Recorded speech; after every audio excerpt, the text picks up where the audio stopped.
சேலத்தில் விஜய் தலைமையில் நடைபெற்ற அரசியல் பொதுக்கூட்டத்தில் விஜய் அவர்கள் பேசிய விஷயங்கள் இப்பொழுது தமிழகம் முழுவதுமாக பேசும் பொருளா இருக்கிறது. இதற்கு முக்கிய காரணம் என்ன அப்படின்னு பார்த்தோம்னா, தற்போது ஆளுங்கட்சி என்ன பண்ணி கொண்டிருக்கிறது, எதிர்க்கட்சி என்ன பண்ணி கொண்டிருக்கிறது, எதிர்க்கட்சி கூட கூட்டணி இருக்கும் கட்சிகள் எல்லாம் எந்த நிலைப்பாட்டில் இருக்கிறார்கள், அவர்கள் தமிழக வெற்றி கழகத்தை எப்படி பார்க்கிறார்கள், மற்ற சின்ன சின்ன கட்சிகள் எல்லாம் எப்படி தமிழக வெற்றி கழகத்தை பார்த்து கொண்டு இருக்கிறார்கள், இந்த எலெக்ஷனை எப்படி சந்திக்க போறாங்க, மக்கள்கிட்ட அதாவது தமிழக வெற்றி கழகம் எதை கொண்டு போய் சேர்க்க வேண்டும் அப்படின்ற விஷயங்களை எல்லாம் தெள்ள தெளிவாகவே விஜய் அவர்கள் சேலத்துல இந்த அரசியல் பொதுக்கூட்டத்துல தான் ரொம்ப நல்லாவே பேசியிருக்காருங்க. உண்மையிலுமே சிறப்பா இருந்தது. அதுலயும் பாத்தீங்கன்னா ரொம்ப பிளாஸ்ட் பண்ணிட்டார் அப்படின்னா நம்ம கமர்ஷியலா சொல்ல விரும்பல. ஆனால் பாத்தீங்கன்னா ஒரு உண்மைத்தன்மை இருந்தது அப்படின்னே சொல்லலாம். அதை மீறி சேலத்துல வடமாநிலத்தை சேர்ந்த ஒருத்தர் பலியா இருக்காரு. அதுக்கப்புறம் விஜய் தொண்டர்கள் அதாவது தமிழக வெற்றி கழக தொண்டர்களுக்கும் பாத்தீங்கன்னா செய்தியாளர்களுக்கும் பாத்தீங்கன்னா ஒரு மோதல் பிரச்சனை ஏற்பட்டிருக்கிறது. அதை பற்றி இந்த வீடியோல முழுசா பார்த்துடலாங்க. அதெல்லாம் பார்க்கறதுக்கும் பாத்தீங்கன்னா இந்த மாதிரி நிறைய விஷயங்களை உங்கள்கிட்ட கொண்டு சேர்க்கறதுக்கும் மறக்காம சப்ஸ்கிரைப் பண்ணீங்கன்னா ஒவ்வொரு விஷயமாக உண்மைத்தன்மையோடு விளக்குவதற்கும் உண்மைத்தன்மையை கொண்டு உங்கள்கிட்ட சேர்க்கறதுக்கும் நல்லா இருக்கும். மறக்காம சப்ஸ்கிரைப் பண்ணுங்க. இப்போ விஜய் அவர்கள் பேசிய விஷயங்களை நம்ம தெள்ள தெளிவாக அலசுவதற்கு முன்னாடி இந்த ஒரு பலியான விஷயங்களையும் செய்தியாளர்களிடையே மோதல் ஏற்பட்ட விஷயங்களையுமே முதல்ல பார்த்துட்டு அதுக்கப்புறம் விஜய் பற்றி நிறைய விஷயங்கள் நம்ம பார்க்கலாம். நம்ம அடிக்கடி ஒரு விஷயத்த பேசிட்டே வருவோம். நம்ம சேனலை தொடர்ந்து பார்த்துட்டு வரவங்களுக்கு கண்டிப்பாக தெரியும். என்னவென்றால் விஜய் அவர்களின் அரசியல் வருகையை திமுகவில் அதாவது திராவிட மாடல் அரசால ஜீர்ணிக்கவே முடியல. நம்ம ஆட்சி இதோட அதாவது இந்த ஆட்சி இந்த 2020 முடிவுக்கு வந்துடும். அதுக்கப்புறம் கட்சியே காணாமல் போயிடும் அப்படின்னு நினைச்சாங்களா என்னன்னு தெரியல. தொடர்ந்து விஜய் அவர்கள் மீது பாத்தீங்கன்னா பொய்யான பிரச்சாரங்களை செய்வதிலும் பாத்தீங்கன்னா அவர் மீது மறைமுக தாக்குதல், அதாவது தாக்குதல்னா நீங்க அடிதடி கிடையாதுங்க. பாத்தீங்கன்னா நம் மீடியாக்கள் மூலமாக தாக்குதலை ஏற்படுத்துவதும் பாத்தீங்கன்னா மக்களிடையே கொண்டு போய் சேர்க்கறதுல அதாவது தவறான விஷயங்களை சேர்க்கறதுல தொடர்ந்து ஈடுபட்டு வருதுன்னே சொல்லலாம். ஒண்ணு இல்லைங்க, சன் டிவி, கலைஞர் டிவில நம்ம பார்க்கும்போது ஒரே விஷயம் திரும்ப திரும்ப சொல்லிட்டே இருந்தாங்க. அங்க விஜய் அவர்கள் பேசிட்டு இருக்காரு, இங்க பாத்தீங்கன்னா வட மாநிலத்தை சேர்ந்த ஒருத்தர் மயக்கம் அடைஞ்சிட்டார், உயிருக்கு போராடிட்டு இருக்கிறார். அதையெல்லாம் கண்டுக்கவே இல்லை. விஜய் தொடர்ந்து பேசிட்டே இருக்காரு அப்படின்ற ஒரு விஷயத்தையும் பரப்புரை செஞ்சுட்டு இருந்தாங்க. அதுக்கப்புறம் விஜய் அவர்கள் பேசிக் கொண்டிருந்த பொழுது கூட்டங்கள் வரவே இல்லை, எம்டி இடம் அப்படின்னு சொல்லி ஒரு விஷயத்தெல்லாம் சொல்லிட்டு இருந்தாங்க. இங்க ஒரு விஷயத்த நம்ம தெளிவா பதிவு பண்ணிடலாம். 5000 பேருக்கு தான் அனுமதி கொடுக்கப்பட்டிருக்கிறது. அதை மீறி அங்க யாரும் வரக்கூடாதுன்னு சொல்லியிருக்கும் பொழுது நீங்க எந்த எம்டி இடத்த காமிக்க போறீங்கன்னு தெரியல. ஆனால் இந்த சுராஜ் என்ற நபர் மகாராஷ்டிராவை சேர்ந்தவருங்க. அவர் தான் இப்பொழுது ஹாஸ்பிட்டல்ல அனுமதிக்கப்பட்டு தான் பலியாயிருக்கிறார். ஆனால் அவரை பத்தி பின்புலங்களை விசாரிக்கும் பொழுது நிறைய விஷயங்கள் கசிந்திருக்கிறது. அதாவது அவர் 20 வருட காலமாக தமிழ்நாட்டுல வெள்ளி உருக்கும் வேலைகளை செஞ்சுட்டு வந்திருக்காராம். அவருக்கு பாத்தீங்கன்னா அந்த வெயில் இதெல்லாம் அவருக்கு சேராது. அந்த வெயில போய் இருந்தாருன்னா அவருக்கு மயக்கம் வரும். இந்த மாதிரி தொடர்ந்து சில 2, 3 டைம் நடந்திருக்கு அப்படின்னு சொல்றாங்க. அதுக்கு பின்னாடி இன்னொரு விஷயம் நடந்திருக்கு. ஹார்ட் அட்டாக் ஆயிருக்குங்க. அவருக்கு 1 டைம் அட்டாக் ஆயிருக்கு. அதுல இருந்து அவர் தப்பிச்சு வந்திருக்காரு. அது மீறியும் இவர் விஜயை பார்க்க வேண்டும் என்ற ஒரு எண்ணத்தோட தான் அந்த விழாவுல பங்கேற்று இருந்திருக்காரு. அது முக்கிய காரணமே விஜய் ரசிகர் அப்படின்னு சொல்றாங்க. இதையும் பாத்தீங்கன்னா திசை திருப்பி வேறு விதமாக பேசிக் கொண்டு இருக்கிறது சமூக வலைதளங்கள்ல பரப்புரை செஞ்சுட்டு இருக்காங்க. அப்போ ஒரே ஒரு விஷயம்தான். எல்லாருமே ஏதாவது ஒரு பிரச்சனை இருக்கும் பொழுது ஒரு கூட்டத்திற்கு போகும்பொழுதோ அதாவது விஜய் கூட்டத்திற்கு போகும்போது மட்டும் இல்லைங்க, எந்த கூட்டத்துக்கு போனாலுமே இல்ல ஏதாவது ஒரு வேலை செய்யும் பொழுது அதாவது வெயில்ல வேலை செய்யும் பொழுது நீங்க உங்களுக்கு இப்போ உடம்புல பிரச்சனை இருக்கு அப்படின்னா அதற்கான சிம்டம்ஸ் வெளியே தெரியதான் ஆரம்பிக்கும். அது நம்ம தான் கேர்ஃபுல்லா இருக்கணும். ஒரு நண்பர் தெள்ள தெளிவா சொல்றாரு. 20 வருஷமா அவர் இந்த தமிழ்நாட்டுல இருக்காருங்க. விஜய்னா அவருக்கு ரொம்ப பிடிக்கும். விஜய் ரசிகர், விஜயை பார்க்கறதுக்காக தான் போனாரு. நானும் 1 வருஷமா தான் அவர்கிட்ட பழக்கம். நான் போவேன், நான் எவ்வளவோ வற்புறுத்தினேன். ஆனால் அதை மீறி அவர் போனாரு அப்படின்னு சொல்றாங்க. ஆனால் தற்போது பாத்தீங்கன்னா எந்த நிவாரணமும் வழங்கப்படவில்லை. அதே விஜய் தரப்பில் எந்த நிவாரணமும் வழங்கப்படவில்லை. எந்த உதவியும் செய்யல அப்படின்னு சொல்லிட்டு அவங்க குடும்பத்தை சேர்ந்தவர்களும் வட மாநிலத்தை சேர்ந்த அந்த நண்பர்கள் எல்லாம் தர்ணா போராட்டம் நடத்த ஆரம்பிச்சிட்டாங்க. ரோட்ல உட்காந்து நாங்க எந்திரிக்க மாட்டோம்னு சொல்லியிருக்காங்க. ஆனால் விஜய் தரப்புல உதவி செய்யறோம். ஆம்புலன்ஸ் வசதி அதாவது அவங்க ஊருக்கு கொண்டு போறதுக்கு ஆம்புலன்ஸ் வசதி செய்து தரப்படும். அவர் உதவித்தொகை கண்டிப்பா நாங்க ஏற்பாடு செய்யறோம். அவங்களுக்கு 2 குழந்தைகள் இருக்கலாம். அந்த 2 குழந்தைகளும் படிப்பு செலவு இருக்கிறோம் அப்படின்னு சொல்லிட்டாங்க. ஆனால் திரும்பவும் இதையும் சொல்லிட்டு அதற்கு பின்னாடி இருக்கிற விஷயங்களையும் அந்த வட மாநிலத்தை சேர்ந்தவர்கள் எல்லாம் பேச சொல்லி பாத்தீங்கன்னா இங்க பரப்புரை செய்வது போலதான் நமக்கு தோன்றுகிறது. திரும்ப திரும்ப திரும்ப விஜய் அவர்களை வேறொரு கோணத்தில் கொண்டு போய் தள்ள வேண்டும் என்று பாத்தீங்கன்னா சமூக வலைதளங்களை பரப்புரை செஞ்சுட்டு இருக்காங்க. இது தொடர்ந்து நடந்துட்டு இருக்குது. அதுக்கப்புறம் இன்னொரு விஷயங்க, செய்தியாளர்கள் என்னைக்குமே ஒரே விஷயம், எப்படி ஒரு காவல்துறையும், ஒரு இராணுவமும் எப்படி மக்களுக்கு பாதுகாப்பா இருக்கிறதோ, அதே மாரி செய்தித்துறையும், ஊடகத்துறையும் வந்து மக்களுக்கு பாதுகாப்பாக இருக்க வேண்டியது. இப்ப வந்து செய்தியாளர்கள அடிச்சுட்டாங்க அப்படின்னா, உடனே வந்து அவங்களும் தாக்குவது, உடனே போராட்டங்கள் நடத்துவது. அது ஏன்னா, தமிழக வெற்றி கழகத்து தொண்டர்களும் இப்படித்தான் இருக்கிறாங்கன்னு சொல்லிட்டு, உடனே வந்து அங்க பேசும் பொருள் ஆக்குறதெல்லாம் வந்து ஏற்புடையதல்ல. அங்க 2 பக்கமும் ஏதோ ஒரு பார்த்தீங்கன்னா, இப்ப கார்ல போம்போது இத இடிச்சிருக்காங்க, ஒரு பிரச்சனை நடந்திருக்குங்க. இத வந்து பூதாகரமாக்கி பெரிய விஷயமாக பேசிட்டு இருக்காங்க. ஒரு சில பேர் நடந்துக்கிட்டா தான் இல்லன்னு நம்ம மறுப்பு தெரிவிக்கல. ஆனால் சில அதாவது விஜய் ரசிகரா இருந்தாலும் சரி, தொண்டர்களா இருந்தாலும் சரி, அங்க இருந்தவர் வந்து யாருன்னு தெரியல. ஆனா அவர் வந்து முக்கிய நிர்வாகின்னு சொல்றாங்க. அவர் வந்து அங்க போய் பேசுறாரு. "பேசாம இருப்பா, வேண்டாம்" அப்படின்னு சொல்றாரு. என்ன நடந்ததுன்னு விசாரிக்கிறாரு. இதெல்லாமே வெளியில வந்து பேசப்படவே இல்லையே ஏன்? இத ஏன் மறைக்கிறாங்க? உடனே வந்து பத்திரிகையாளர் வந்து கார் மேல ஏறி உட்கார்ந்துகிட்டு, தினம் இந்த மாரி செய்தியாளர்கள்லாம் வந்து விஜய் ரசிகர்கள் தாக்குறாங்க அப்படின்னு சொல்றாங்க. ஆனால் நீங்க இங்க கேமரா வச்சிருக்கிறீங்க. அங்க வந்து ஏன் இந்த மாரி பண்றீங்க அப்படின்னு சொல்லி நீங்க கேட்கிற இடத்துல இருக்கீங்க. அத நல்லா தெரிஞ்சுங்க. இத வந்து நீங்க ரெக்கார்ட் பண்ணிட்டு, நீங்க கேள்வி எழுப்பும் பொழுது அவங்க என்ன பதில் சொல்றாங்கன்னு தெரியணும். நீங்களும் அவங்க ஏதோ ஒண்ணு சொல்றாங்க அட்டாக் பண்ணி, அவங்களும் அட்டாக் பண்ணி பிரச்சனைய உருவாக்கி, வேறொரு கோணத்தில் திசை திருப்பும் பொழுது, இங்கு யார் மேல தெரியுமா குறைய சொல்றாங்க? நீங்கலாம் ஒரு பிரச்சனை பண்ணிக்கிறீங்க. ஏதோ ஒரு அங்க நடந்த ஒரு ஈகோ, ஒரு கிளாஷ்ன்னு வச்சுக்கங்களேன். உடனே விஜய் மேல கொண்டு போறது. நான் விஜய் வந்தா வந்து இடிக்க சொன்னாரு. இல்ல விஜய் வந்தா பேச சொன்னாரு. அப்போ இவங்கலாம் இப்படித்தான் இருக்கான் அப்படின்னு விஜய் ரசிகர்லாம் இப்படித்தான் இருக்காய்ங்க. அப்படிதான் அவங்களுக்கு வந்து யாராவது தற்குறி இததான் அடிக்கடி சொல்லிட்டு வரீங்களே. இதெல்லாம் இப்படித்தான் நடந்துக்கிறாங்க அப்படின்னு சொல்லும் பொழுது, மற்ற கட்சியை சார்ந்தவங்க யாருமே நடக்கலையா? இதுல முக்கியமான ஒரு பாயிண்ட்ட நம்ம விஜய் அவர்கள் பேசின விஷயங்கள வச்சு நம்ம சொல்லப் போறோம். அதான் ஆரம்பிக்கவே போறோம். அந்த விஷயங்கள சேர்த்தே பேசலாம். இந்த மாதிரி பார்த்தீங்கன்னா, அங்க நடந்த சம்பவங்களை திசை திருப்புவதற்காகவே ஊடகங்களை பயன்படுத்திக் கொண்டு இருக்கிறது இந்த திராவிட மாடல் அரசு அப்படின்றது தான் என்னோட முக்கிய பாயிண்டா இருக்கிறது.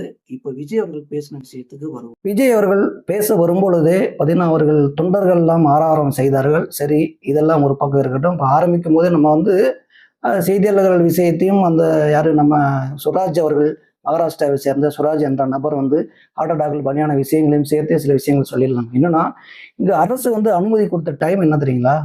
12ல இருந்து 3 மணி. நல்ல பாயிண்ட்ட நோட் பண்ணிக்கங்க. ஏன்னா, இதே வந்து பார்த்தீங்கன்னா, மற்ற கட்சிகள் இதே திராவிட மாடல் இந்த ஆளும் கட்சியும் வந்து தேர்தல் பிரச்சாரம் செய்யும் பொழுது, மாநாடு நடத்தும் பொழுதோ, இல்ல இந்த மாரி அரசியல் மீட்டிங் நடத்தும் போதோ, கூட்டம் நடத்தும் பொழுதோ, அங்க குடுக்குற டைம் என்ன தெரியுமா? மேக்ஸிமம் 5 மணிக்கு மேல. அதாவது 6ல இருந்து 8, 10 மணி வரைக்கும் குடுத்துட்டு இருக்காங்க. ஆனா, விஜய் அவர்கள் தேர்தல் பிரச்சாரம் செய்யும் பொழுது, நீங்க 12லிருந்து 3 மணிக்கு குடுத்தீங்கன்னா, வெயில் எந்த மாரி வெயில் அடிக்கும்? வெயில் ஆரம்பிச்சிருச்சுங்க. இன்னும் 15 நாள் போயிடுச்சுன்னா, நீங்க வெளிலலாம் போ முடியாது. இப்பயே வந்து பார்த்தீங்கன்னா, வெயிலின் தாக்கம் அதிகமாயிருச்சு. அப்போ இதெல்லாம் கருத்தில் கொண்டு நீங்க அங்க மக்கள் அதாவது நீங்க எப்படி இருந்தாலும் 1 மணி நேரம், 2 மணி நேரத்துக்கு முன்னாடி வந்தாதான் அந்த கூட்டங்கள் வந்து நடக்கிறதுக்கு அவங்க அந்த 5, 6 பேர் வந்ததுக்கப்புறம் தான் கூட்டங்கள் நீங்க சொன்ன அந்த 12 மணிலேருந்து 3 மணிக்குள்ள விஜய் அவர்கள் வந்து பேச வருவார். அது வந்து தான் நிதர்சனமான உண்மை. ஆனா இந்த டைம் வந்து பார்த்தீங்கன்னா, அவரு 12, 12:45 வந்துட்டாருன்னு வச்சுக்கங்களேன். 1:10, 1:15லாம் பார்த்தீங்கன்னா, இந்த மீட்டிங்கே முடிஞ்சு போச்சு. இந்த அரசியல் பொதுக்கூட்டமே முடிஞ்சு போச்சு. அப்போ 1:30 மணி, 2 மணிக்கெல்லாம் முடிஞ்சிருச்சு அப்படிங்கும்போது, நீங்க பிளான் பண்ணி இந்த வெயில் டைம்ல கொடுக்க வேண்டிய அவசியம் என்ன? மக்கள் பாதுகாப்பை கருத்துல கொண்டிருந்தீங்கன்னா, நீங்க வந்து ஒரு 5 மணிலிருந்து நீங்க கொடுத்த டைம் என்னன்னா பார்த்தீங்கன்னா, 3 மணி நேரம். இத வந்து 5லிருந்து 6, 7, 8 வரைக்கும் குடுக்கலாம்ல? நைட் டைம்ல. அதையும் குடுக்கல. சரி 4 மணிலிருந்து குடுக்கலாம்ல?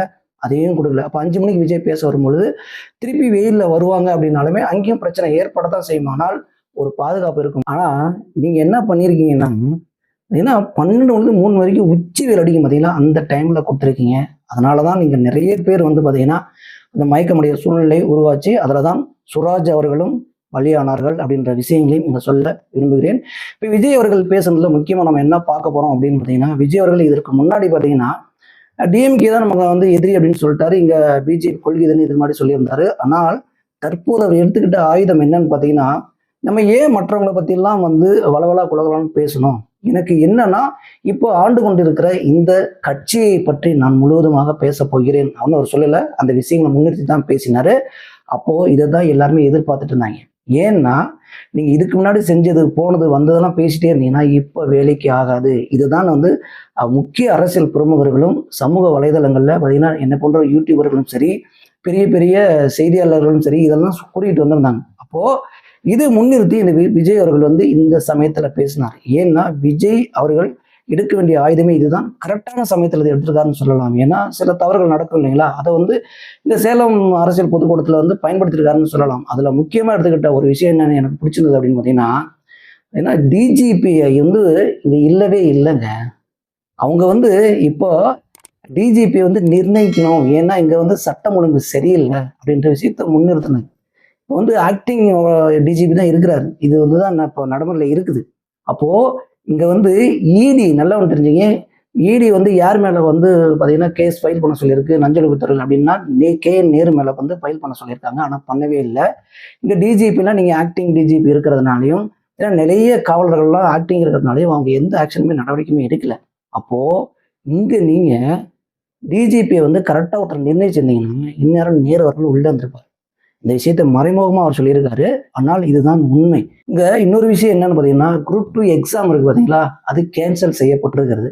எவ்வளவு ஒரு கேவலமான ஒரு ஆட்சின்னு பாத்துங்களேன். இந்த என்ன சொல்றதுன்னு தெரியலங்க. ஏன்னா அவங்களுக்கும் வருது. ஏன்னா கல்வி வந்து ஒருவனுக்கு எந்த அளவுக்கு முக்கியம்னு தெரியும். அவன் வந்து படிச்சு மேல வந்து அவன் ஏதாவது ஒரு வேலை செஞ்சு அவன் குடும்பத்தை வந்து காப்பாற்றணும், அடுத்த ஸ்டேஜுக்கு போகணும் அப்படின்னு போராடிட்டு இருக்கும்போது எல்லாம் ப்ரிப்பேர் பண்ணிட்டு வந்திருப்பான். இந்த டைம்ல நான் போய் இதில் எழுதணும்னா கண்டிப்பா பாஸ் ஆயிடும் அப்படின்னு நினைச்சிட்டு இருக்கும்போது, குரூப் 2ல பார்த்தீங்கன்னா நிறைய பேருக்கு வந்து ஹால் டிக்கெட் வந்து சரியா கொடுக்கப்படல. நிறைய பேர் ரோட்ல வந்து போராட ஆரம்பிச்சிட்டாங்க. உடனே கேன்சல்னு சொல்லிட்டாங்க. அப்ப என்ன வேலை செஞ்சுட்டு இருக்காங்க இந்த அரசு அலுவலர்கள்லாம்? இதெல்லாம் நீங்க என்ன கண்காணிக்கிறீங்க? இந்த விஷயங்களை ஏன்னா தெள்ள தெளிவா போட்டு வச்சாரு விஜய் அவர்கள். வரவேற்கத்தக்கதா இல்லையா? உண்மையிலுமே இதை தாங்க பேசணும். ஏன்னா மக்களின் நிலை இப்போ தற்போது என்ன நடந்து கொண்டு இருக்கிறது, இந்த ஆட்சியர்கள் என்ன செய்து கொண்டு இருக்கிறார்கள் அப்படின்றத பேசணும் எதிர்பார்த்துட்டு இருந்த விஜய் அவர்கள் இந்த 2 விஷயத்தையும் பார்த்தீங்கன்னா தற்போது நடக்கும் நிகழ்வுகளை எடுத்து சொன்னது சிறப்பாகவே இருந்ததுன்னு சொன்னாங்க. அவர் இன்னொன்று சொன்னாங்களா, விஜய் அவர்கள் வந்து ஏன் பனையூர்ல உட்காந்துருக்காரு, அதுக்கப்புறம் வீடு எங்க எங்க அப்படின்லாம் சொல்லாருங்களா, அதுக்கு தெளிவா சொல்லிட்டாரு. அது மக்கள் தான், அதாவது தமிழ்நாடு தான் என் வீடுன்னு சொல்லிட்டாரு. இப்போ என்ன பண்ண போறாங்கன்னு தெரியல. இதுதான் உண்மை. ஏன்னா மற்றவங்களாம் வந்து ரோடா போய் ஒரு வீட்லயும் வந்து பார்த்தீங்கன்னா மக்கள் பிரச்சனையை கேட்குற மாதிரி அதுக்கு ஒரு விஷயத்த சொன்னாரு. இது சேர்த்தே சொல்லியிருக்காருன்னு சொல்லலாம்.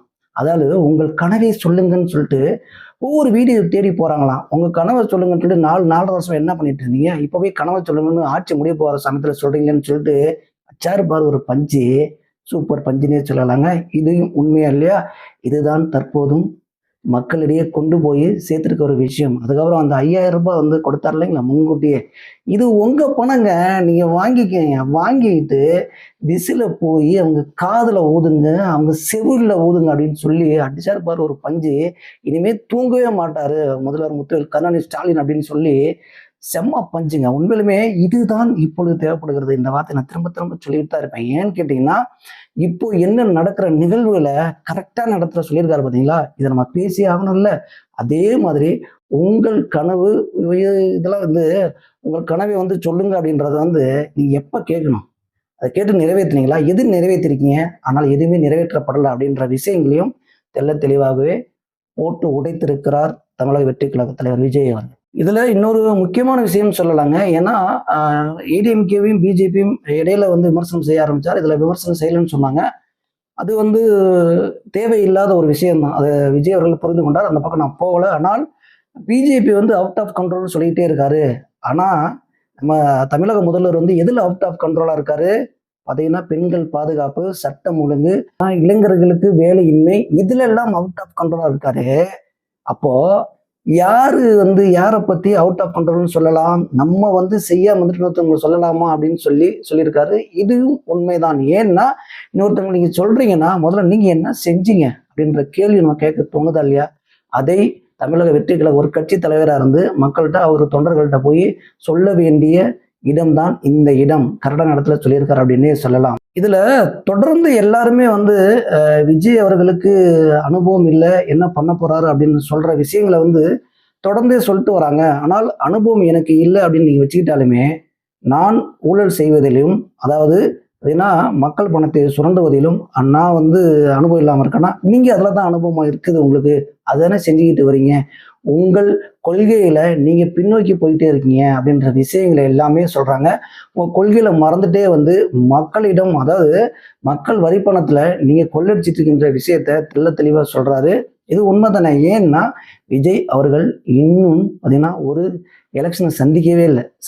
சந்திச்சதுக்கு அப்புறம் பார்த்தீங்கன்னா அவர் ஏதாவது ஒரு தொகுதி 2 தொகுதியை வெற்றி பெற்றிருந்தால் பார்த்தீங்கன்னா அவர் 10க்கு மேலே வெற்றி பெறுவதற்கு வாய்ப்பு இருக்குன்னு சொல்லி சமூக வலைதளங்களில் தற்போது பேசப்பட்டு வருகிறது. அது இருந்துட்டு போகட்டும். ஆனால் அந்த மாதிரி அவர் வெற்றி பெற்று அவர் தொகுதியில் என்னென்ன செஞ்சார், போனார், வந்தார், அதில் ஏதாவது ஊழல் நடந்தது அப்படின்னா நீங்கள் அப்போ சொல்லலாம். இப்போ சொல்கிறதுக்கு தகுதி இருக்கா இல்லையா இதையும் போட்டு உடைச்சிட்டாரு.